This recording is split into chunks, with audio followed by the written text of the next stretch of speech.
तर मंत्रिपद शपथ झाल्यानंतर मंत्र्यांनी आपला पदभार स्वीकारला होता, त्याला सुद्धा विलंब लागला आणि त्यानंतर आता पालकमंत्र्यांना देखील विलंब लागला. बघा थोडं काय आहे, आपल्या मीडियामध्ये आपण जास्तच त्याचे अर्थ वेगवेगळे काढतो. 3 पक्षाच्या सरकार जेव्हा स्थापन होत असतो, नव्याने होत आहे. मागच्या जे 3 पक्षाचा जेव्हा झाला तर आम्ही मध्ये आलो होतो. जे काही आम्हाला जे डिव्हिजन करायचं होतं कामाचा ते बरोबर आम्ही करू शकलो. आत्ताही मुख्यमंत्री, दोन्ही उपमुख्यमंत्री आणि 3ही पक्ष म्हणून म्हणजे आम्ही सगळे लोक त्यामध्ये इन्व्हॉल्ड असतो. चर्चा होत आहे, काही प्रॉब्लेम नाही.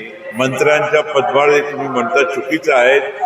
पाठोपाठ आपला विधानसभेच्या सेशनच्या वेळी पद म्हणजे कोणाला दिले गेले नव्हते, म्हणजे खाती. आणि त्याच्यानंतर जे काही आता सुट्ट्या लागल्या, बरेच लोक 7, 8, 10 दिवसाची सुट्ट्या असल्यामुळे त्यावेळीच त्यांच्या पदभार नाही त्यांनी स्वीकारला.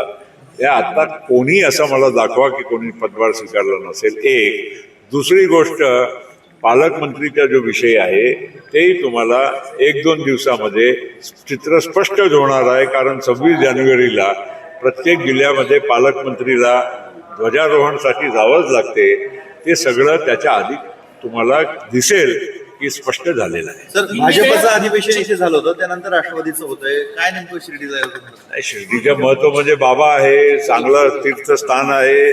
चांगल्या वातावरणामध्ये जर आपण आपलं अधिवेशन पार पडू शकलो तर चांगलीच गोष्ट आहे. आणि मागेही असंही नाही की पहिल्यांदाच शिर्डीला आम्ही येत आहोत.